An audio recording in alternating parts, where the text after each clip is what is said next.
Hi dear. இன்னைக்கு புதன்கிழமை நம்ம வீட்டில் காலையில் என்ன சாப்பாடு அப்படின்னா தோசை. நேற்று மிச்சம் இருந்த கொஞ்சம் வடை மாவில் வடை போட்டாச்சு. அதுக்கப்புறம் சுண்டல், அவிச்ச சுண்டல் தான் இன்றைக்கான பிரேக்ஃபாஸ்ட்டு. அப்புறம் ஏசி ஜூஸ் காலையில் அதை கொடுத்து பசங்களுக்கு அமிச்சாச்சு. காலையில் கொஞ்சம் கடகடான்னு லேட்டாக எழுந்திரிச்சிட்டேன் இன்றைக்கி, அதனால் கொஞ்சம் சீக்கிரம் அப்படியே ரொம்ப பரபரப்பாக வேலை பார்க்க வேண்டியதாகிடுச்சு. சக்கரவள்ளி கிழங்கு அவிச்சாச்சு. இது வாரத்தில் எப்படியும் 2 நாள் சக்கரவள்ளி கிழங்கு நான் பசங்களுக்கு கொடுத்துருவேன்.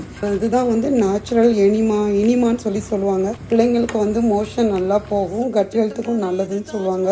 அதுக்கப்புறம் தோசைனாலே மேண்டேட்ரியாக முட்டை தோசை தான். அதுவும் அந்த முட்டை உடையக்கூடாது அவங்களுக்கு. முட்டை தோசை, வடை, அப்புறம் ஏசி ஜூஸ். நம்மளாம் ரெடி பண்ணுறதாங்க அப்படிங்கிறது இல்லாமல் இது ஏசி ஜூஸு, அதாவது ஆம்லா கேரட்டு ரெண்டும் போட்ட ஜூஸு.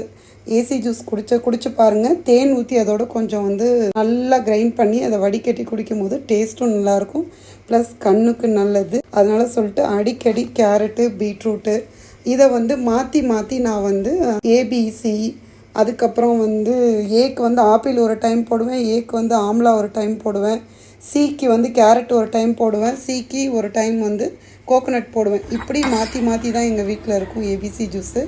அதுக்கப்புறம் தம்பிக்கு இன்றைக்கி லஞ்சு எலுமிச்சை சாதம், அதுக்கு வத்தலும் உப்பு கண்டமும் வறுத்து வச்சு கொடுத்து அனுப்பிச்சி விட்டேன். அவனுக்கு இன்றைக்கி ஸ்நாக்ஸ் ஷெட்யூல் சுண்டல். அதுக்காக சுண்டல் ரெடி பண்ணி பாப்பாவுக்கு காலையில் சாப்பிடும் போதே சுண்டல் வச்சு கொடுத்துட்டேன். அப்புறம் ஈவினிங் ஒரு 3 மணிக்கு பிரேக் விடுவாங்க, அதுக்கு செவ்வாழை வாழைப்பழம் வச்சு அவனுக்கு ஸ்கூலுக்கு ரெடி பண்ணிட்டேன். இன்றைக்கி ரொம்ப அவசரமாக கிளம்புற மாதிரி ஆயிடுச்சு. கொஞ்சம் தூங்கிட்டேன். காலையில் நம்ம தூங்கிட்டாலே அந்த வேலை போட்ட டைமுக்கு ஷெட்யூலுக்கு எந்திரிச்சணும். அலாரத்தை கொஞ்சம் ஆஃப் பண்ணிட்டு அப்புறமா எந்திரிக்கலான்னா அரை மணி நேரம் எப்படி போகுதுன்னே தெரிய மாட்டேங்குது, போயிடுது. எனக்கு ஸ்கூல் வேன் வரத்துக்கு அவசரமான கிளப்பி வந்துருச்சு. நல்ல வேலை கீழே இறங்குனா ஸ்கூல் வேன் வந்துருச்சு. வரவும் போகவும் கரெக்டாக இருந்துச்சு. இல்லைன்னா அவரை டிரைவர் வேறு சத்தம் போட ஆரம்பிச்சிருவார். இதெல்லாம் முடிச்சுட்டு பார்த்தா வீட்டில் மீனும் இறாலும் வாங்கிட்டு வந்திருந்தாங்க. அந்த மீனை இறாலையும் க்ளீன் பண்ணிட்டு இன்றைக்கி இறால் கிரேவி பண்ணிவிட்டு மீனை நான் நாளன்னைக்கு பண்ணிக்கலாம் அப்படின்னு சொல்லிட்டு இருக்கேன். இப்படி தான் இன்னைய டே போச்சு. அப்புறம் என்னோடய மெஸ்ஸி கிச்சனை க்ளீன் பண்ணிட்டு ஆஃபீஸ் கிளம்பணும். நான் மறுபடி ரெடியாகி ஆஃபீஸ் 10 o'clock கிளம்பணும். வீடியோ எப்படி இருந்துச்சு அப்படின்னு சொல்லிட்டு கமெண்ட் செக்ஷனில் சொல்லுங்கள். வீடியோ பிடிச்சிருந்தா லைக் பண்ணி ஷேர் பண்ணி கமெண்ட் பண்ணுங்கள். மீனை ஃப்ரிட்ஜில் தூக்கி போட்டாச்சு. மீனை ஃப்ரிட்ஜில் போட்டுட்டு இறாலை சமைக்க ரெடி பண்ண ஆரம்பிச்சிட்டேன்.